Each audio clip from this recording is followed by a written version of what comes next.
Hey guys, Desolate Magic here. We got more spoilers, but they're not just any magic spoilers. These ones are from space.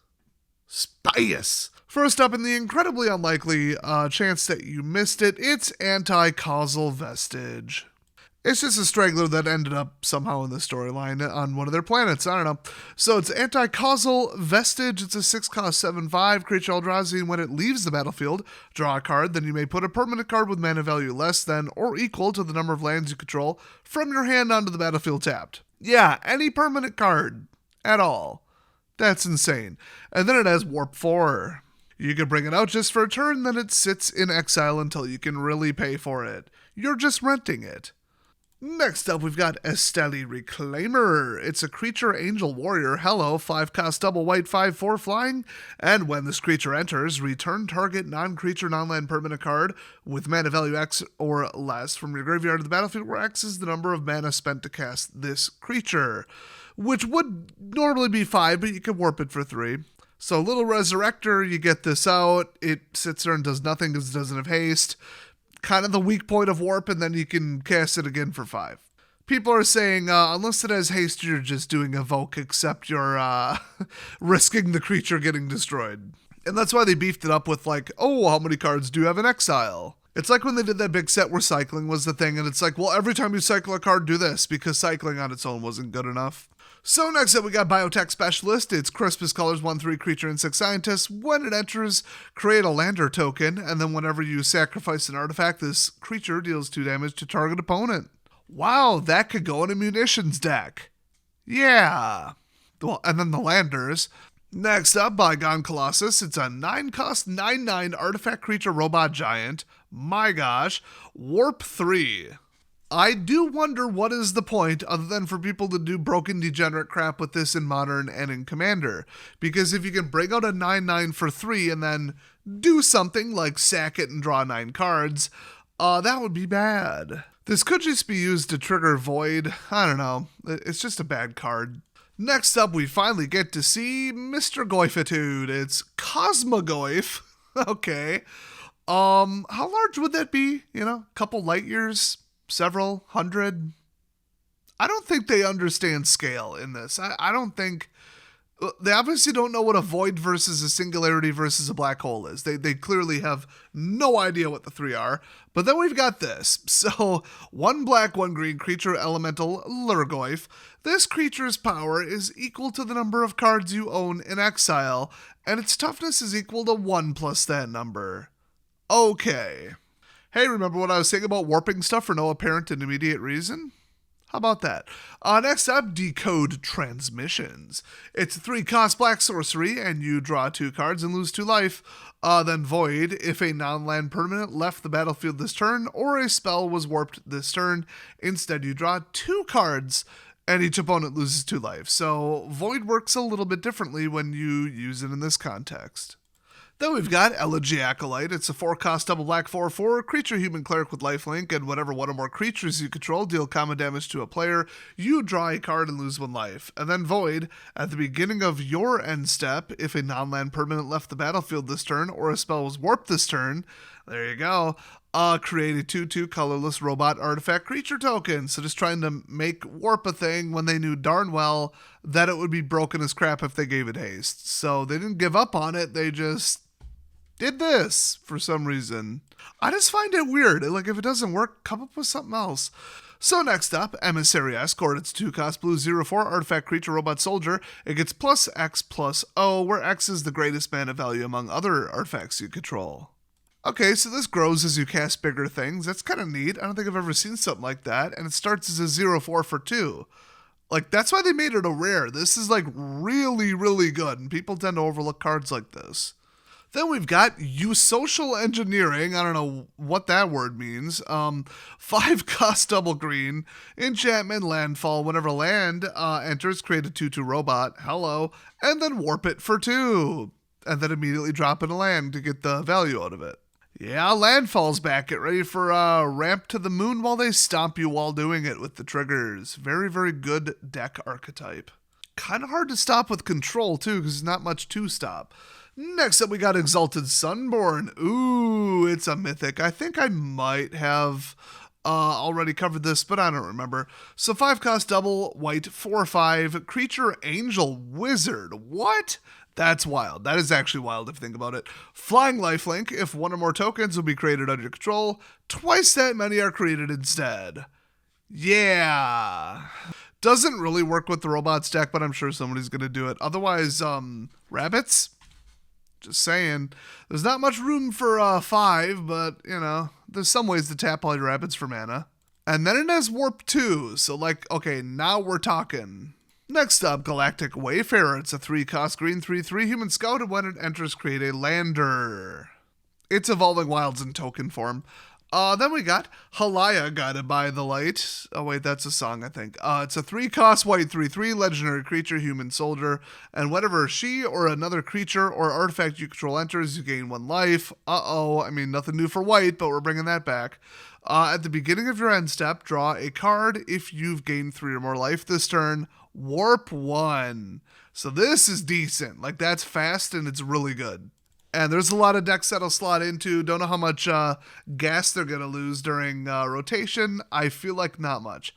But then we've got the Cav Landseeker. He's a 4 cost red 4/3. Kavu Soldier, of course, with Menace. And whenever this creature enters, create a lander token. At the beginning of the end step on your next turn, sacrifice that token. So use it or lose it. Then we've got Mechanozoa. It's a 6 cost double blue 5/5 artifact creature robot jellyfish, because of course. And whenever this creature enters, tap target artifact or creature opponent controls and put a stun counter on it. Warp 3. That is literally just Evoke. That's Evoke, except your jellyfish is out there for a turn. It's a common. It'll be Trollian limited. I like it. Next up, Quantum Riddler. It's a 5 cost, mythic 4/6 creature Sphinx. This should be good. When this creature enters, draw a card, and as long as you have 1 or fewer cards in hand, if you would draw 1 or more cards, you draw that many cards plus 1 instead. That includes your draw step, by the way.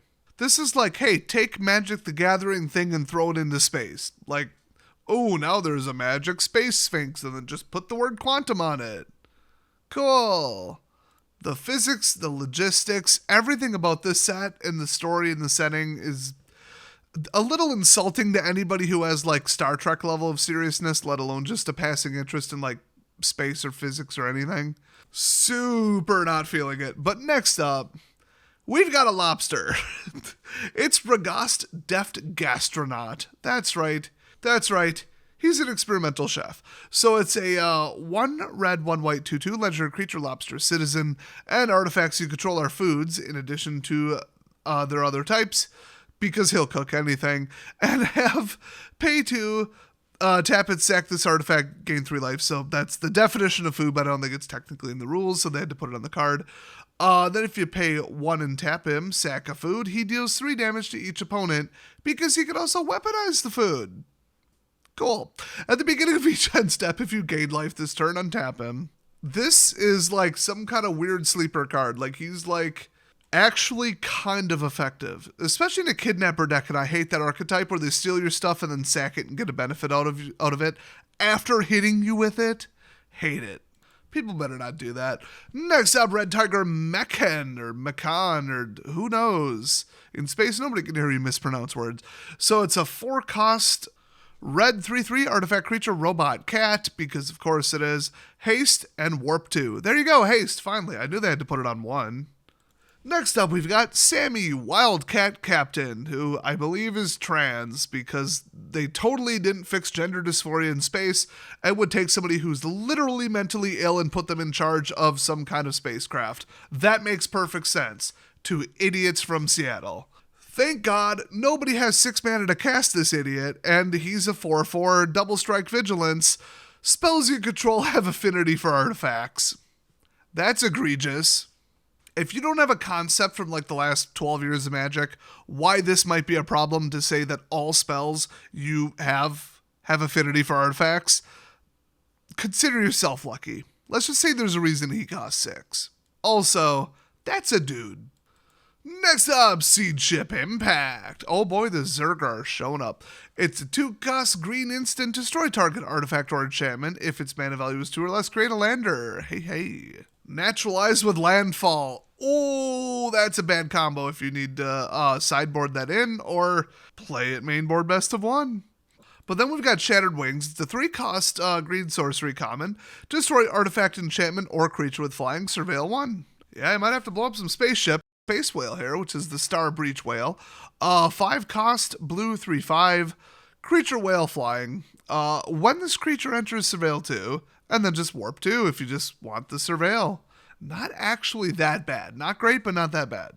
Then we've got the Starfield Vocalist, because, of course, why not? 4-cost, blue 3/4, creature human bard. Are you kidding me? If a permanent entering the battlefield causes a triggered ability of a permanent you control to trigger, that ability triggers an additional time.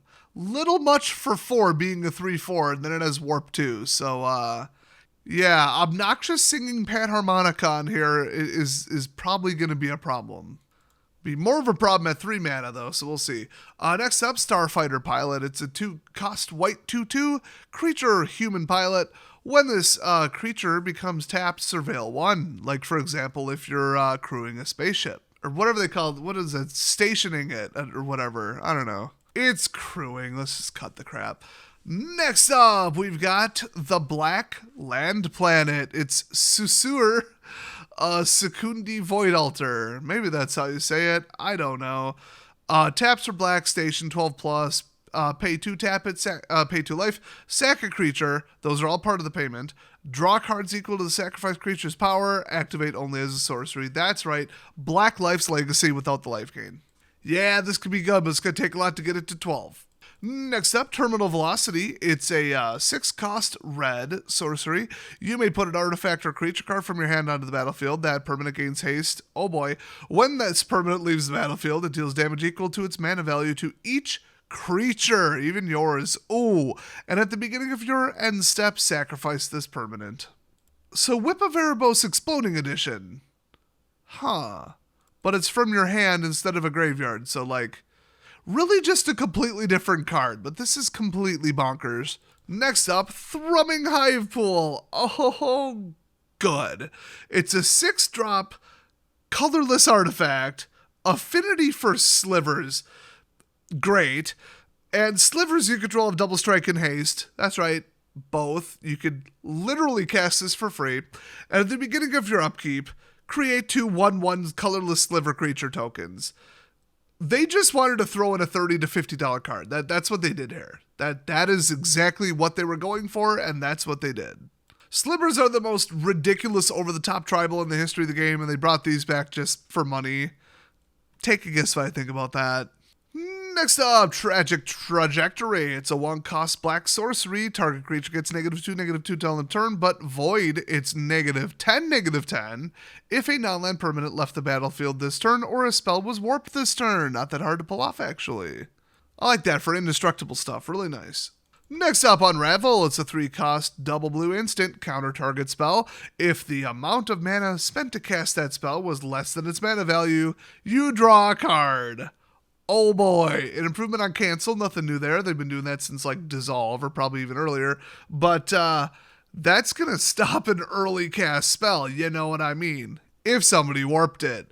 But outside of standard, this could actually stop some really obnoxious stuff. Any spell that was discounted in any way, it's gone for 3.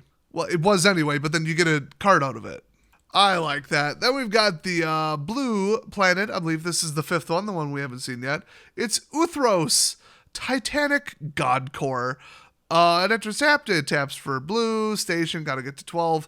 Pay 1 blue, tap it, add 1 blue for each artifact you control. Because why not? In case Affinity isn't working, I guess. My gosh.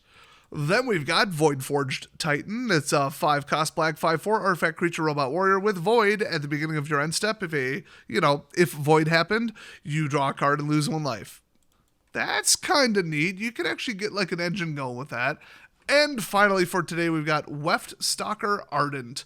It's a 3-cost red 2/3 creature Drix Artificer. And whenever another creature or artifact you control enters, this creature deals 1 damage to each opponent. Warp 1 red.